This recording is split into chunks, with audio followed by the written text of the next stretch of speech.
उत्तर प्रदेश के जेवर में एयरपोर्ट का उद्घाटन प्रधानमंत्री जी ने किया। देखिए, हमें कोई उत्तर प्रदेश से, इस बारे में भी मैं एक बात आप लोगों से, हमें कोई किसी प्रदेश से द्वेष नहीं। रेल कोच फैक्ट्री जो हमने मंजूर कराई थी गोहाना के लिए, वो बनारस में चली गई, तो उसका मतलब नहीं कि हमें बनारस से कोई द्वेष है। ऐसे ही एयरपोर्ट महम में मंजूर हुआ था, अंतर्राष्ट्रीय एयरपोर्ट, और वो 2018 से और 22 के बीच में एयर ट्रैफिक के हिसाब से बनना था। 2013 की कैबिनेट बैठक में मंजूर हुआ था। तो हमें कोई जेवर से द्वेष नहीं है, लेकिन हरियाणा की सरकार कितनी अपने मंजूर शुदा प्रोजेक्ट्स को भी, इनकी पहरेदारी करने में भी कितनी असफल दिखी। और हरियाणा के भविष्य को लेकर अगर कोई दृष्टि होती मुख्यमंत्री जी की, कोई सोच होती हरियाणा के भविष्य को लेकर, तो ये प्रोजेक्ट नहीं जाते। ये आज बहुत महत्वपूर्ण प्रोजेक्ट थे। ये जो एयरपोर्ट का प्रोजेक्ट था, रेल कोच फैक्ट्री का प्रोजेक्ट था, ये हमारे आने वाली पीढ़ी के इस पूरे हरियाणा प्रदेश को, इस पूरे इलाके को, ये आने वाली भविष्य को संवारने वाले प्रोजेक्ट थे। आप दिल्ली का एयरपोर्ट देखें, उसके आसपास किस तरह का विकास है। अब जेवर में जब एयरपोर्ट बनेगा, वो एयरपोर्ट महम के लिए मंजूर कराया गया है। और मैं एक और बात बताऊं आपको, मैंने कल अपनी वीडियो भी डाली, आप लोग देखना, उसमें पता नहीं अगर कहीं होगी तो मैं आपको तो उसका वीडियो आप देखना, जो मैंने पार्लियामेंट में भी बात रखी थी। इसमें 150 किलोमीटर की कंडीशन थी। दिल्ली के एयरपोर्ट से 150 किलोमीटर तक जो GMR के साथ समझौता हुआ था, 150 कोई एयरपोर्ट नहीं बन सकता।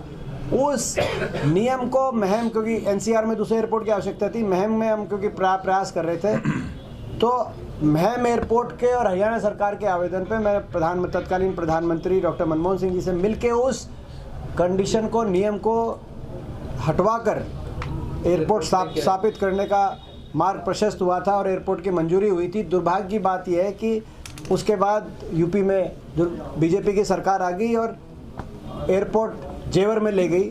और हमारे उससे दुख की बात यह है कि हमारे मुख्यमंत्री जी ने पैरवी के लिए, आज भी मिलेंगे प्रधानमंत्री जी से, क्या मिल के बात करते हैं वो बताते नहीं। हरियाणा के एयरपोर्ट की बात करें, अगर ऐसा उस रेल कोच फैक्ट्री की बात करें, एम्स के अंदर 11 हमारे संस्थान मंजूर हुए थे, 11, केवल एक बना नेशनल कैंसर इंस्टीट्यूट, 10 संस्थान उसमें से रह गए।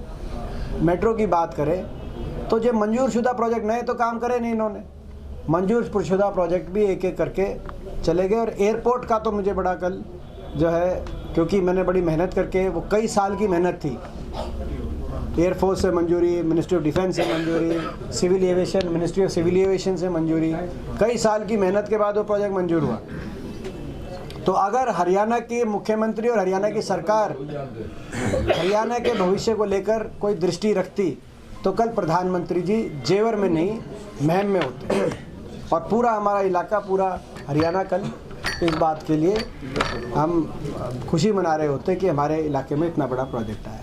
Thank you sir. जो राजनीतिक अलग अलग विचारधाराएं हैं, राजनीतिक प्रतिद्वंदी दलों से हैं, प्रधानमंत्री जी की जो बातें, जो राजनीतिक टिप्पणी रहती है, भाषण रहता है, उसमें उससे तो जो है हमें एतराज़ रहता है। लेकिन कल जो एयरपोर्ट को लेके उन्होंने कहा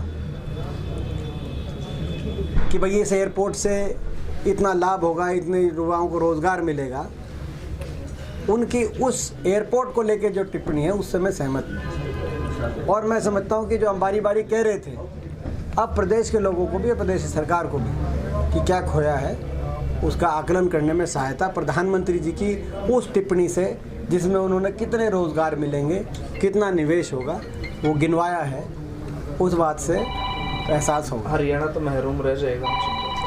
तो प्रधानमंत्री जी की जो वो बात है ना, जो उन्होंने कही है पूरे